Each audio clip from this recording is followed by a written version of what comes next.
definidas a partir de que los comerciantes, los campesinos, los artesanos, los X, Y, Z, peleaban por decir cuál era la versión dominante que debía regir el país. Es decir, la violencia se instaura, la política se instaura por medios violentos y la violencia se vuelve un recurso de acción política constante. Desde allí. Por eso no es extraño para nosotros, ¿vale? No es extraño para nosotros. El segundo momento instituyente es la Constitución del 86.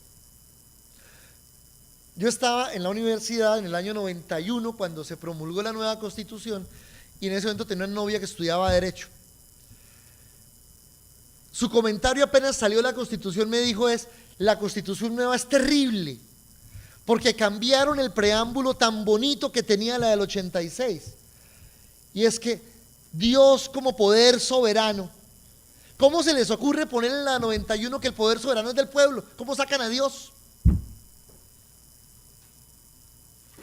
¿Vale? Y Dios queda consagrado en nuestra vida política y social como recurso de relación permanente, al punto de decir que somos el país del Sagrado Corazón, pero seguro que no saben por qué. En 1910 el país se consagra al Sagrado Corazón de Jesús en la iglesia del Voto Nacional en Bogotá, en la avenida Caracas con Primera, enfrente del batallón Guardia Presidencial.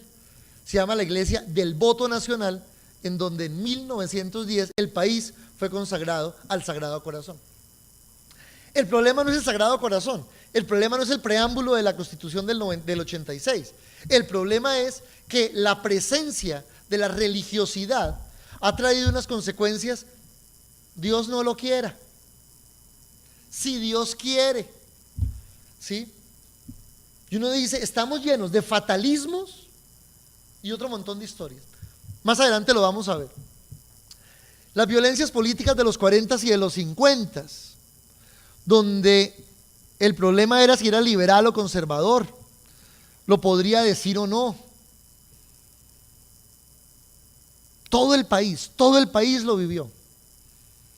Mi papá trabajaba con transporte de carga en carretera y lo recuerdo en dos lugares de este país, el Río Negro, vallejando de Bogotá a Villavicencio, y el río Sumapaz, cuando uno viene de Bogotá para Cali, ahí antes de llegar a Melgar en la Nariz del Diablo, que paso en el río Sumapaz. Recuerdo yo de niño, mi papá me decía, mijo, la cantidad de cuerpos que he visto yo andar por estas aguas, que han ido a parar quién sabe en dónde, porque los mataban en la guerra, en la época de la violencia. Y él era uno de los que decía, nunca vaya a decir que somos liberales o conservadores, eso no se puede decir, silencio. Es decir, somos una cultura que lo político está censurado de alguna manera. El asesinato de Jorge Eliezer Gaitán en 1948 es otro acontecimiento instituyente de relaciones en el país. Gaitán encarnaba, a mi manera de ver, esto puede tener múltiples lecturas, una relación, conexión entre lo urbano y lo rural, entre un país en desarrollo y un país centralizado. Eso sigue siendo presente, con respeto a los colegas que están en Bogotá, desde Bogotá.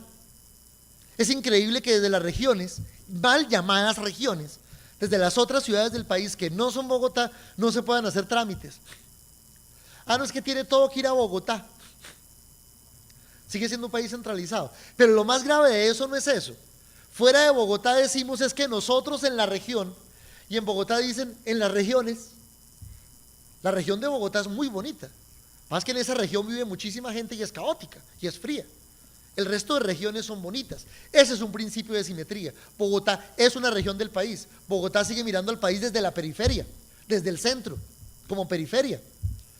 Salgan en vacaciones, mitad de año, fin de año, a cualquier lugar turístico del país y vean los carros con placas de Bogotá. Los bogotanos, con todo respeto a los colegas de Bogotá que me están escuchando, salen de Bogotá y como todo es tierra caliente, pues todo es paseo, no hay normas. Estacionan donde sea, andan por donde sea, en las carreteras a la velocidad que sea, porque somos de la capital. Y el resto del país tiene que transigir con los señores de la capital que están en el lugar importante del país. Eso hay que acabarlo. Eso hay que acabarlo. Es decir, todo el país está lleno de regiones por particularidades. Y esa periferia centro urbano rural es terrible para el país. Por suerte hoy en día hay muchas otras cosas que han empezado a romper aquello, pero la perversión del lenguaje allí, las regiones, y Bogotá no es región, me parece un tema muy complicado. El Frente Nacional, el gran origen del conflicto armado como lo tenemos hoy en día, Frente Nacional.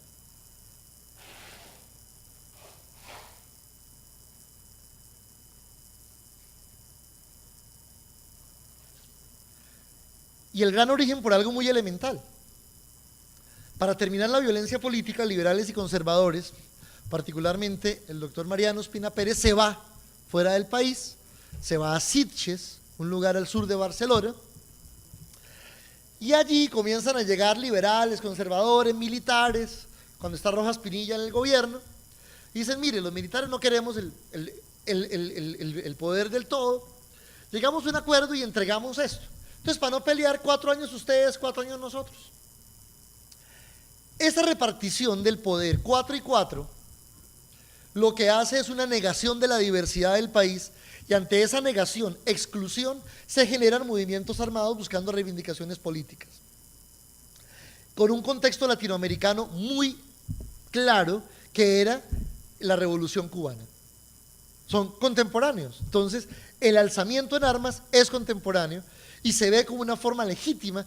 Claro que el país ha durado muchos años con una serie de consecuencias muy graves, pero el Frente Nacional es la gran causa por la repartición de poder político para que en Colombia se niegue la diversidad. Y cuando digo negación de la diversidad, estoy hablando del impacto que tiene en las relaciones sociales. Los colombianos, ante todo, somos un país diverso, cada vez lo reconocemos más, pero las visiones hegemónicas hay veces que intentan seguir por allá adelante. Luego el narcotráfico instaura otro tipo de relaciones en el país, que es el miedo, y algo muy terrible, el miedo instrumentalizado. Por ejemplo, los sicariatos, por ejemplo, las extorsiones, por ejemplo, los boleteos. No sé si tuvieron ocasión de conocer la noticia, salió en varios lugares, de una persona asesinada en Palmira el miércoles por la tarde. Miércoles por la tarde. Era psicóloga, egresada de Univalle, y fue asesinada por un niño de 12 años. A ver, mira, pues normal. Pues. Sí, muy normal, sí. Cuando mi hijo tenga 12 le voy a comprar un fusil. A ver, hay cosas que uno tiene que plantearse, algo está allí que no es lo que uno desea políticamente hablando, ni éticamente hablando. La Constitución del 91 tiene una gran conquista y es la soberanía del pueblo con el preámbulo. El poder es soberano del pueblo. Que Dios, vale, Dios existe, pero el poder es del pueblo. Y eso me parece muy importante, porque el Estado es un lugar laico, no es un lugar religioso. Para la parte religiosa están las religiones, y no soy enemigo de ellas, solo que el Estado es un poder de todos donde todos deben caber, así de elemental. Y hasta ahí esos 7 primeros rasgos, primeros momentos están en el documento. Pensando en la conferencia, aumenté 3. Uno que es la visibilización del paramilitarismo. En los 90s, y ojo, visibilización, no digo aparición, visibilización. Que vuelve y aparece del recurso de la violencia como recurso para la relación. ¿Sí? Eso es así de sencillo, está instaurado en el chip nuestro. Yo peleo con alguien y digo, estoy que mato a ese desgraciado. Es que lo mato. Uno dice que, pues, a ver, pilas, sí, no importa, es que me acabo. ¿Sí? Eso hace parte de nuestro software de colombianidad. Por muchas cosas, por muchas cosas, ¿no? Uno dice, fulanito me hizo no sé qué. Entonces aparecen las viñetas en Facebook de Pablo Escobar, ¿no? Una de las últimas, cuando se lesionó Falcao, le dice, a ver, ¿cómo es que se llama el que lesionó a Falcao? Ahí está. Violencia, todavía un recurso más instaurado, ya no solo para la política, sino para la relación. Esto es muy posible, es absolutamente posible. Es absolutamente posible que uno vaya en el carro, en el bus, donde sea, y uno piense que alguien va armado y que alguien se va a tomar esta vaina. Y eso es lo que llama Martín Baró trauma psicosocial, que también lo llama como mecanismo adaptativo, porque si no nadie podría vivir, ¿vale?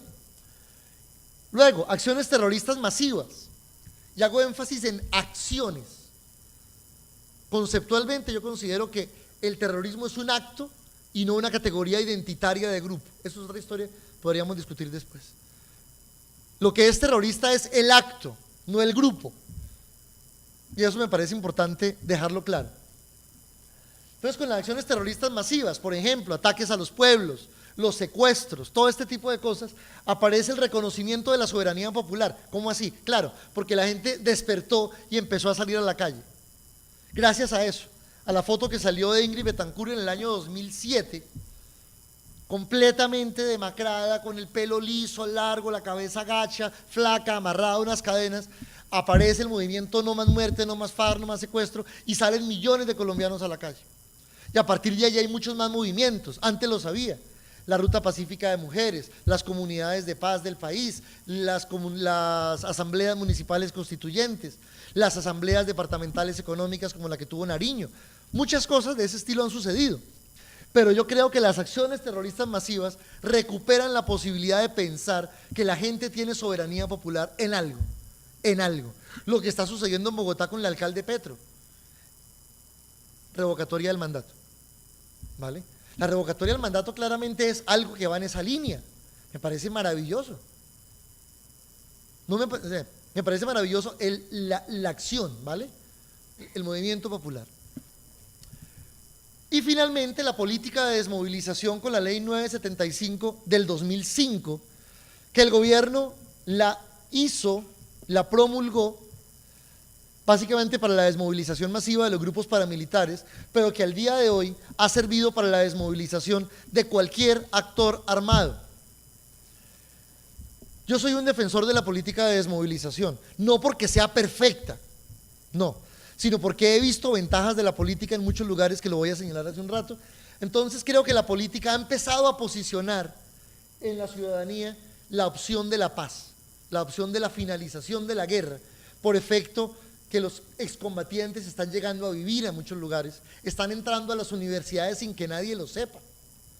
Yo estoy seguro que todos nosotros hemos tenido al lado de nuestras universidades un excombatiente y no tenemos por qué saberlo, porque la política de la ACR también es facilitar la integración universitaria de estos muchachos. Y está muy bien, eso es país. Y sin saberlo hemos interactuado con ellos y maravilloso, y la gente no es mala, ¿vale? Eso me parece muy importante. A mí me parece que la política de desmovilización es un gran logro en este país, a pesar de lo costosa y de lo imperfecta, porque es imperfecta, pero es muy necesaria. Entonces, instituido eso, ese es más o menos lo que hemos aprendido a relacionarnos a los colombianos por haber nacido y vivido en este país. La política para la violencia, Dios lo guarde, están marginados de algunas cositas, el síndrome del regionalismo, ¿no? La negación de la diversidad, el miedo, pero también parte de la soberanía del pueblo y todo este otro tipo de cosas. Algo de eso lo podemos ver en algunas viñetas que están a continuación. O sea, los dibujos hablan por sí solos, por si acaso ya están agotados de escucharme hasta este pedazo. Yo creo que le va a hacer caso al policía, ¿no es cierto?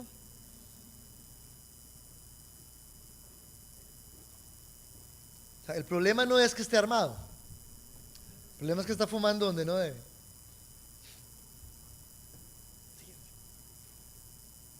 Esta es muy buena.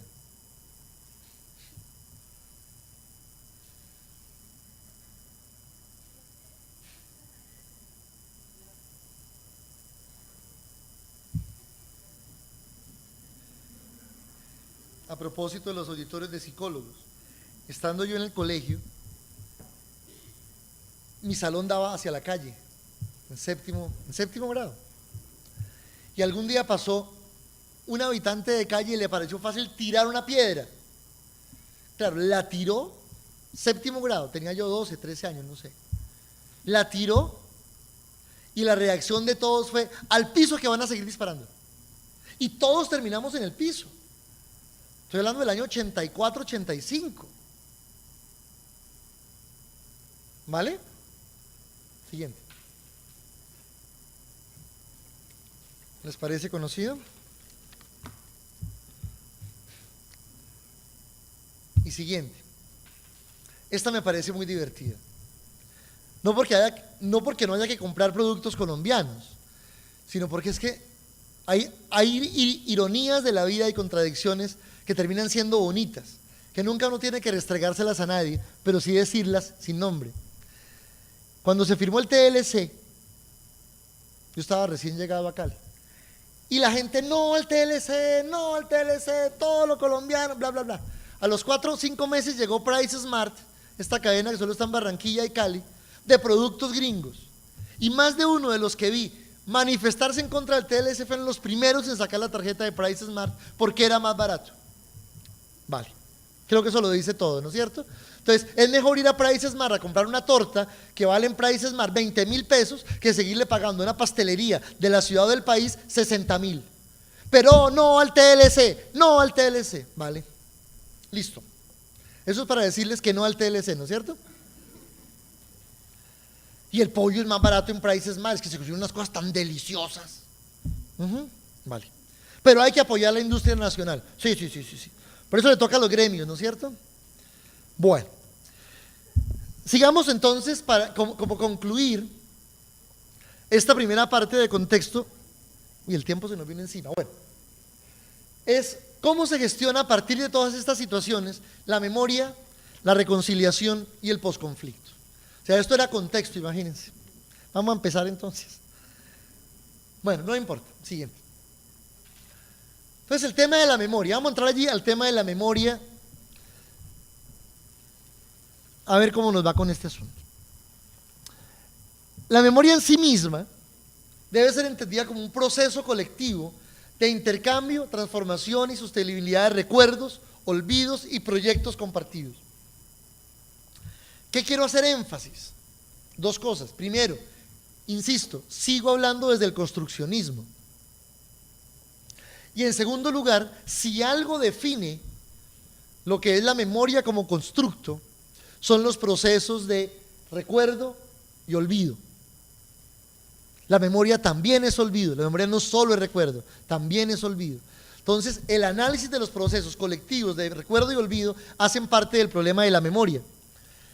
Y en segundo lugar, que ya es en lo que estoy en los últimos tiempos muy preocupado, o muy interesado más que preocupado, no me quita el sueño, es pensar que la memoria se hace alrededor de muchos procesos, no solo del conflicto. Los estudios en ciencias sociales en memoria han emergido de situaciones de conflicto. Me explico. El Cono Sur, Argentina y Chile empezaron a hacer procesos de memoria por efecto de las dictaduras. Centroamérica por efecto de la guerra que hubo en los 80s y 70s. En Colombia la memoria ha sido una bandera con la Comisión Nacional de Reparación y de Reconciliación y está muy bien. Lo que quiero decir es que hay más memorias. Hay más memorias.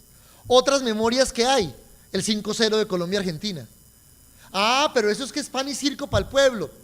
A ver, mi lectura no es política, es como psicólogo, que también es política, pero bueno. ¿Qué quiero decir allí? Ese 5-0 da una identidad colectiva, permite que la gente un día se quiera con todo el mundo. ¿Sí? Que Falcao, todo el mundo preocupado de la elección de Falcao y el presidente fue a la cama de Falcao de rodillas a pedir que se mejorara. A mí me parece una foto sociológicamente muy interesante.